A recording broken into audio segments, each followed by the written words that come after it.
So in that perfect health checkup that Trump just had, we're supposed to pay no attention to the fact that one medication quietly just vanished off the chart, or that Donald Trump's prostate number climbed tenfold in a single year.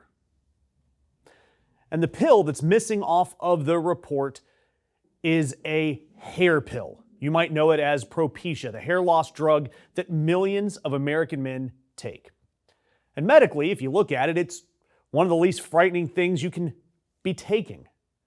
Yet somehow it's the one thing that the comb-over Khan in the White House and his medical team decided you're not allowed to know about.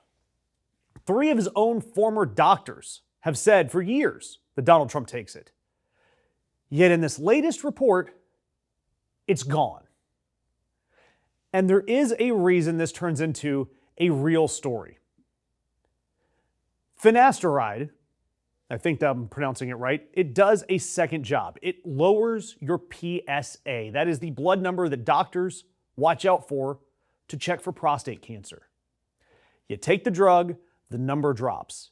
You stop the drug, the number climbs. I'm not a medical expert, but that's what I have read on this stuff. So, guess what happened over the same stretch that the pill mysteriously disappears off Donald Trump's chart? His PSA number went up tenfold. And then a doctor goes on CNN and looks at that number and says, that's odd.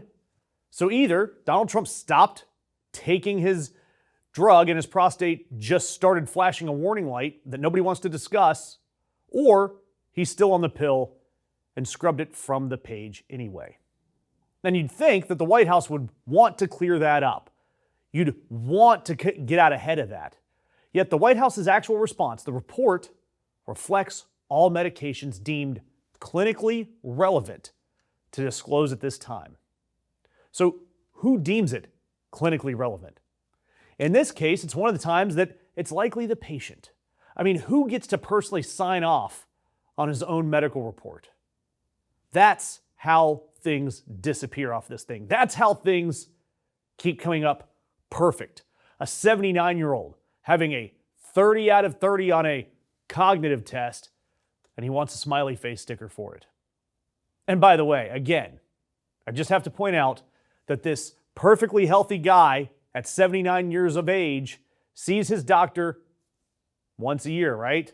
Yet he's been to Walter Reed at least 3 times in 13 months, plus the mystery dentist visits in South Florida.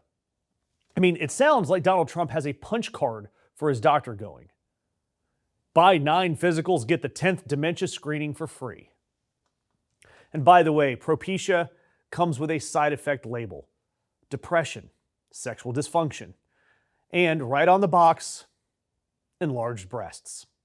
So somewhere in that West Wing might be a man so petrified of admitting that he takes a hair pill that it'll let the entire country wonder about his prostate, while the pill itself is quietly giving him a brand new reason for us to call him Donnie D. Cups.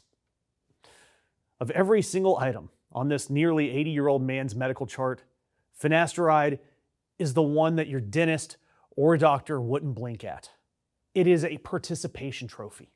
Hell, half or more of your Congress is on it.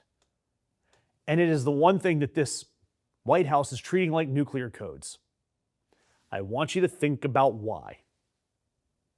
Just try to connect those dots. I won't say it out loud because I'm not a medical professional, but think about it. This is a guy who insists at full volume that his hair is real, his body's perfect, there's no prostate issues, and his brain is a flawless 30 out of 30. And by the way, if you think this is a familiar refrain from Donald Trump, it should. Think back to his first term. His long-term doctor admitted that he takes Propecia. And this is the same administration that once had a doctor declare that he was the healthiest individual ever elected. A line that doctor later admitted Trump told him to say. Trump dictated that to the doctor himself. And days after he first admitted that Propecia was on the list of medications that Donald Trump was taking, that doctor had people show up at his office and raid his medical files. Trump's people raided his own doctor because he admitted that Donald Trump was balding. I mean, and how did we end up with this? How did we end up with a president who turns 80 this month, who's gaining weight, nodding off on camera, and treats Walter Reed like a 6-month spa package? The guy grades his own medical reports and would rather you sit at home wondering about his terrible health than ever admit to having thinning hair. His comb-over, it stopped covering up anything long ago. And that's why I want you to subscribe, because we are making sure they don't cover it up. But don't worry, Donald Trump is in perfect health.